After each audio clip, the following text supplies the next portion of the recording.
ओम शांति 24 नवंबर 2023 ईश्वरीय ज्ञान। आज की मुरली। मीठे बच्चे, तुम्हारी सच्ची बात का तीर तब लगेगा जब दिल में सच्चाई सफाई होगी। तुम्हें सत्य बाप का संग मिला है, इसलिए सच्चे बनो। प्रश्न: तुम सब स्टूडेंट हो, तुम्हें किस बात का ख्याल रखना जरूरी है? उत्तर: कभी भी कोई गलती हो तो सच बोलना है। सच बोलने से ही उन्नति होगी। तुम्हें अपनी सेवा दूसरों से नहीं लेनी है। अगर यहाँ सेवा लेंगे तो वहाँ करनी पड़ेगी। तुम स्टूडेंट अच्छी तरह से पढ़कर दूसरों को पढ़ाओ तो बाप भी खुश होगा। बाप प्यार का सागर है। उनका प्यार ही यह है जो तुम बच्चों को पढ़ाकर ऊंच मर्तबा दिलाते हैं। गीत: किसने यह सब खेल रचाया? ओम शांति। आजकल समाचार आते हैं कि हम गीता जयंती मना रहे हैं। अब गीता को जन्म किसने दिया है, यह है टॉपिक। जयंती कहते हैं तो जरूर जन्म भी हुआ ना। उनको जब कहते हैं श्रीमद् भगवद गीता जयंती तो जरूर उनको जन्म देने वाला भी चाहिए ना। सब कहते हैं श्री कृष्ण भगवानुवाच, तो फिर श्री कृष्ण पहले आता, गीता पीछे हो जाती। अब गीता का रचयिता जरूर चाहिए। अगर श्री कृष्ण को कहते तो पहले श्री कृष्ण, पीछे गीता आनी चाहिए। परंतु श्री कृष्ण छोटा बच्चा था, वह गीता सुना न सके। यह सिद्ध करना होगा कि गीता को जन्म देने वाला कौन। यह है गुह्य बात। श्री कृष्ण तो माता के गर्भ से जन्म लेता है। वह तो सतयुग का प्रिंस है। उसने स्वयं प्रिंस का पद पाया है गीता द्वारा राजयोग सीखकर। अब गीता को जन्म देने वाला कौन? परमपिता परमात्मा शिव या श्री कृष्ण? श्री कृष्ण को वास्तव में त्रिलोकीनाथ, त्रिकालदर्शी भी नहीं कह सकते हैं। त्रिलोकीनाथ, त्रिकालदर्शी एक को ही कहेंगे। त्रिलोकीनाथ माना तीनों लोकों पर राज्य करते हैं। मूल, सूक्ष्म, स्थूल, इन तीनों को कहा जाता है त्रिलोकी। इनको जानने वाला त्रिलोकीनाथ, त्रिकालदर्शी, परमपिता परमात्मा शिव है। यह महिमा उनकी है, न कि श्री कृष्ण की। श्री कृष्ण की महिमा है 16 कला संपूर्ण, सर्वगुण संपन्न। उनकी भेंट करते हैं चंद्रमा से। परमात्मा की भेंट चंद्रमा से नहीं करेंगे। उनका कर्तव्य ही अलग है। वह है गीता को जन्म देने वाला रचयिता। गीता के ज्ञान व राजयोग से ही देवताएं क्रिएट होते हैं। मनुष्य को देवता बनाने के लिए बाप को आकर नॉलेज देनी पड़ती है। अब यह समझानी देने वाले बड़े ही होशियार ब्रह्मा कुमार कुमारियां चाहिए। सभी एक जैसा समझा नहीं सकते। बच्चियां भी तो सब नंबरवार हैं। टॉपिक भी ऐसी रखी जाए कि श्रीमद् भगवत गीता को जन्म किसने दिया। इसके लिए कॉन्ट्रास्ट समझाना है। भगवान तो एक ही है, परमपिता परमात्मा शिव। उस ज्ञान सागर द्वारा ज्ञान सुनकर श्री कृष्ण ने यह पद पाया था। सहज राजयोग से यह पद कैसे पाया? यह समझानी देनी पड़े। ब्रह्मा द्वारा ही पहले बाप ब्राह्मण रचते हैं, सभी वेदों शास्त्रों का सार सुनाते हैं। ब्रह्मा के साथ ब्रह्मा मुख वंशावली भी चाहिए। ब्रह्मा को ही त्रिकालदर्शी पने का ज्ञान मिलता है। त्रिलोकी अर्थात तीनों लोकों का भी ज्ञान मिलता है। तीनों काल आदि मध्य अंत को मिलाकर कहा जाता है। और तीनों लोक अर्थात मूल सूक्ष्म स्थूल वतन, यह अक्षर याद करने हैं। बहुत बच्चे भूल जाते हैं। भुलाया है देह अहंकार रूपी माया ने। तो गीता का रचयिता परमपिता परमात्मा शिव है, न कि श्री कृष्ण। परमपिता परमात्मा ही त्रिकालदर्शी तथा त्रिलोकीनाथ हैं। श्री कृष्ण में व लक्ष्मी नारायण में यह नॉलेज है ही नहीं। हाँ, जिन्होंने यह नॉलेज बाप से पाई वह विश्व के मालिक बन गए। जब सद्गति मिल गई फिर यह नॉलेज बुद्धि से गुम हो जाती है। सबका सद्गति दाता वह एक ही है। वह पुनर्जन्म लेने वाला नहीं है।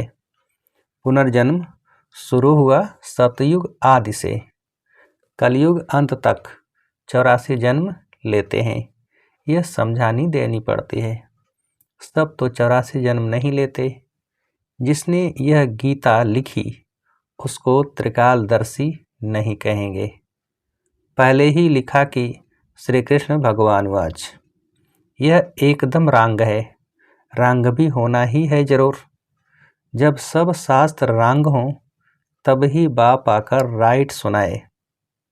बरोबर ब्रह्मा द्वारा वेदों शास्त्रों का सच्चा सार सुनाते हैं, इसलिए उन्हें सत कहा जाता है। अब तुम्हारा है सत के साथ संग जो तुमको सत बनाते हैं। प्रजापिता ब्रह्मा और उनकी मुख वंशावली यह जगदम्बा सरस्वती। प्रजापिता ब्रह्मा के सभी बच्चे आपस में भाई बहन ठहरे। कहाँ भी मंदिरों में जाकर भाषण करना चाहिए। घूमने फिरने भी वहाँ बहुत आते हैं। एक को समझाया तो सत्संग लग जाएगा। शमशान में भी जाना चाहिए। वहाँ मनुष्यों को वैराग्य होता है। परंतु बाबा कहते मेरे भक्तों को समझाने से वह फट से समझेंगे। तो शिव बाबा के मंदिर लक्ष्मी नारायण के मंदिर में जाना पड़े। लक्ष्मी नारायण को बाबा मम्मा नहीं कहते।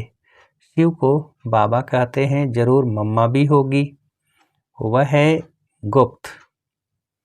शिव बाबा जो रचयिता है उनको माता पिता कैसे कहते हैं, यह गुप्त बात कोई भी जान न सके। लक्ष्मी नारायण को एक ही अपना बच्चा होगा, बाकी इनका नाम है प्रजापिता ब्रह्मा।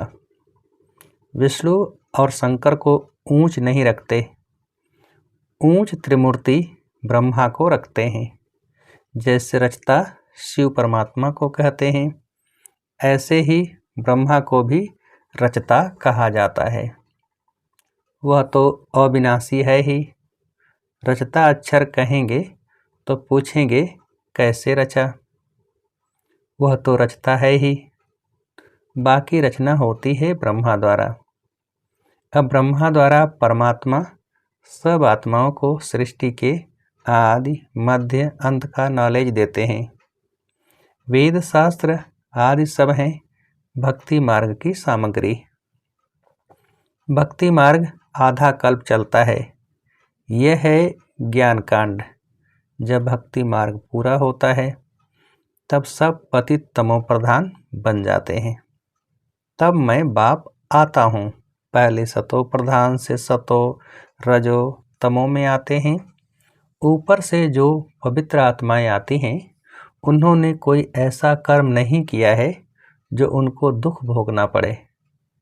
क्राइस्ट के लिए कहते हैं उनको क्रॉस पर चढ़ाया, परंतु यह तो हो न सके। नई आत्मा जो धर्म स्थापन करने अर्थ आती है उनको दुख मिल नहीं सकता। क्यों? क्योंकि वह तो कर्मातीत अवस्था वाला मैसेंजर धर्म स्थापन करने आया। लड़ाई में भी जब कोई मैसेंजर भेजते हैं तो वह सफ़ेद झंडी ले आते हैं, जिससे वे लोग समझ जाते हैं यह कोई मैसेज ले आया है, उनको कोई तकलीफ़ नहीं देते हैं। तो मैसेंजर जो आते हैं उनको कोई क्रॉस पर चढ़ा न सके। दुख आत्मा ही भोगती है, आत्मा निर्लेप नहीं है, यह लिखना चाहिए। आत्मा को निर्लेप कहना रंग है। यह किसने कहा? शिव भगवानुवाच। यह पॉइंट तुमको नोट करनी है। लिखने के लिए बड़ी ही विशाल बुद्धि चाहिए। समझो, प्रदर्शनी में क्रिश्चियन लोग आते हैं तो उनको भी बता सकते हैं कि क्राइस्ट की सोल को क्राइस्ट पर नहीं चढ़ाया गया, बाकी जिसमें उसने प्रवेश किया उस आत्मा को दुख हुआ। तो ऐसी बातें सुनकर वंडर खाएंगे।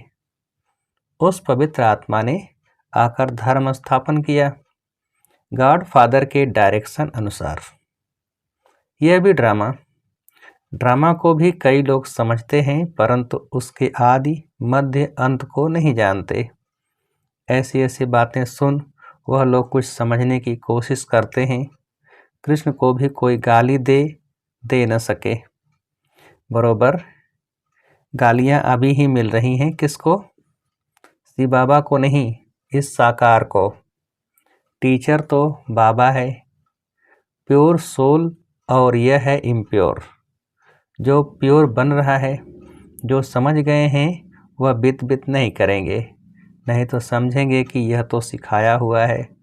फिर वह बात कोई को जचती नहीं, तीर नहीं लगता। सच्चाई सफाई बहुत चाहिए। जो खुद भिखारी होगा वह औरों को कहे काम महाशत्रु है तो तीर लग नहीं सकता। जैसे पंडित का मिसाल राम राम कहने से नदी व सागर पार कर जाएंगे, यह अभी की बात है। शिव बाबा कहते हैं, मुझे याद करने से तुम इस विशेष सागर से पार हो जाएंगे। कौन सा सागर? यह पंडित नहीं जानते। वेश्यालय से शिवालय में चले जाएंगे। बड़ी अच्छी रीति से श्रीमत पर चलना है। कहते हैं ना कि बाबा चाहे प्यार करो चाहे ठुकराओ, यह तो सिर्फ समझानी दी जाती है, तो भी कई मुर्दे बन जाते हैं। बच्चों को तो लिखना पढ़ना पड़ता है। बाप प्यार का सागर है, अर्थात ऊंच पढ़ाकर ऊंच मर्तबा दिलाते हैं, यही प्यार है।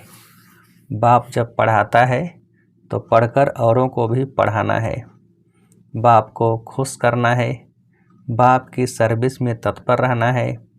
बाप की यही सर्विस है कि अपने तन मन धन से भारत की सच्ची सच्ची सेवा करो।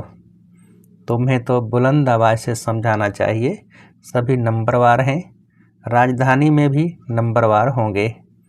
टीचर समझ जाते हैं कि यह दैवी राजधानी में क्या नंबर लेंगे। सर्विस से समझ सकते हैं कौन कौन मुख्य बनेंगे। खुद भी समझते हैं कि हम बाबा मम्मा जितनी सर्विस नहीं करते, तो दास दासियाँ बनना पड़ेगा। आगे चलकर तुम सबको सारा ही मालूम पड़ेगा। हम श्रीमत पर न चले, सब क्लियर हो जाएगा। तुम बच्चे इस समय स्टूडेंट हो, इस समय तुम अपनी दासियाँ बनाएंगे तो खुद भी दासी बनना पड़ेगा। यहाँ महारानी बनना देह अभिमान है। सच कहना चाहिए कि बाबा यह भूल हुई, अभी संपूर्ण तो सभी बने नहीं हैं। इम्तहान में जब नापास होते हैं तो शर्माते भी हैं। बाबा का रात्रि में ख्याल चला कि मनुष्य 21 जन्म कहते, गायन भी करते। अभी यह ईश्वरी जन्म एक अलग है। 8 जन्म सतयुग में, 12 जन्म त्रेता में, 21 जन्म द्वापर में, 42 जन्म कलयुग में। यह तुम्हारा ईश्वरी जन्म सबसे ऊंच जन्म है जो एडाप्टेड है। तुम ब्राह्मणों का ही यह सौभाग्यशाली जन्म है। अच्छा, मीठे मीठे सिकीलधे बच्चों प्रति माता पिता बाप दादा का याद प्यार और गुड मॉर्निंग। रूहानी बाप की रूहानी बच्चों को नमस्ते। हम रूहानी बच्चों की रूहानी बाप को नमस्ते। धारणा के लिए मुख्य सार। पहली पॉइंट, प्यार के सागर बाप के प्यार का रिटर्न करना है, अच्छी तरह पढ़कर फिर पढ़ाना है, श्रीमत पर चलना है। दूसरी पॉइंट, सच्चाई और सफाई से पहले स्वयं में धारणा कर फिर दूसरों को धारणा करानी है, एक बाप के संग में रहना है। वरदान, निमित्त आत्माओं के डायरेक्शन के महत्व को जान, पापों से मुक्त होने वाले सेंसफुल भव। विस्तार, जो सेंसफुल बच्चे हैं वो कभी यह नहीं सोचते कि यह निमित्त आत्माएं जो डायरेक्शन दे रही हैं, शायद कोई के कहने से यह कह रही हैं। निमित्त बनी हुई आत्माओं के प्रति कभी यह व्यर्थ संकल्प नहीं उठाने चाहिए। मानो कोई ऐसा फैसला भी दे देते हैं जो आपको ठीक नहीं लगता है, लेकिन आप उसमें जिम्मेवार नहीं हो, आपका पाप नहीं बनेगा, क्योंकि जिसने इन्हें निमित्त बनाया है वह बाप पाप को भी बदल लेगा। यह गुप्त रहस्य, गुप्त मशीनरी है। स्लोगन, ऑनेस्ट वह है जो प्रभु पसंद और विश्व पसंद है, आराम पसंद नहीं। अच्छा, अब मातेश्वरी जी के मधुर महावाक्य। मनुष्य का जन्म मनुष्य का 84 जन्म है, न कि 84 लाख योनियां। अब यह जो हम कहते हैं कि प्रभु हम बच्चों को उस पार ले चलो, उस पार का मतलब क्या है? लोग समझते हैं उस पार का मतलब है जन्म मरण के चक्र में न आना, अर्थात मुक्त हो जाना। अब यह तो हुआ मनुष्यों का कहना, परंतु बाप कहते हैं बच्चों, सचमुच जहाँ सुख शांति है, दुख अशांति से दूर है, उसको कोई दुनिया नहीं कहते। जब मनुष्य सुख चाहते हैं तो वो भी इस जीवन में होना चाहिए। अब वो तो सतयुगी वैकुंठ देवताओं की दुनिया थी जहाँ सर्वदा सुखी जीवन थी, उसी देवताओं को अमर कहते थे। अब अमर का भी कोई अर्थ नहीं है। ऐसे तो नहीं देवताओं की आयु इतनी बड़ी थी जो कभी मरते नहीं थे। अब यह कहना उन्हों का रंग है, क्योंकि ऐसे है नहीं। उनकी आयु कोई सतयुग त्रेता तक नहीं चलती है, परंतु देवी देवताओं के जन्म सतयुग त्रेता में बहुत हुए हैं, 21 जन्म। 21 जन्म तो उन्होंने अच्छा राज्य चलाया है, और फिर 63 जन्म द्वापर से कलयुग के अंत तक टोटल उन्हों के जन्म चढ़ती कला वाले 21 हुए और उतरती कला वाले 63 हुए। टोटल मनुष्य 84 जन्म लेते हैं। बाकी यह जो मनुष्य समझते हैं कि मनुष्य 84 लाख योनियां भोगते हैं, यह कहना भूल है। अगर मनुष्य अपनी योनि में सुख दुख दोनों पार्ट भोग सकते हैं तो फिर जानवर योनि में भोगने की ज़रूरत ही क्या है? अब मनुष्यों को यह नॉलेज ही नहीं। मनुष्य तो 84 जन्म लेते हैं, बाकी सृष्टि पर जानवर पशु पक्षी आदि टोटल 84 लाख योनियाँ अवश्य हैं। अनेक किस्म की जैसे पैदाइश है, उसमें भी मनुष्य योनि में ही अपना पाप पुण्य भोग रहे हैं, और जानवर अपनी योनियों में भोग रहे हैं। न मनुष्य जानवर की योनि लेता और न जानवर मनुष्य की योनि में आता है। मनुष्य को अपनी योनि में यानी जन्म में भोगनी पड़ती है, तो दुख सुख की महसूसता आती है। ऐसे ही जानवर को भी अपनी योनि में सुख दुख भोगना है, मगर उन्हों में यह बुद्धि नहीं कि यह भोगना किस कर्म से हुई है। उन्हों की भोगना को भी मनुष्य फील करता है, क्योंकि मनुष्य है बुद्धिवान। बाकी ऐसे नहीं, मनुष्य कोई 84 लाख योनियां भोगते हैं। जैसे देखो, गुरु नानक साहब ने ऐसे महावाक्य उच्चारण किए हैं, अंतकाल में जो पुत्र सिमरे, ऐसी चिंता में जो मरे, सुअर की योनि में वलवल उतरे। परंतु इस कहने का मतलब यह नहीं है कि मनुष्य कोई सूकर की योनि लेता है, परंतु सूकर का मतलब यह है कि मनुष्यों का कार्य भी ऐसा होता है जैसे जानवरों का कार्य होता है।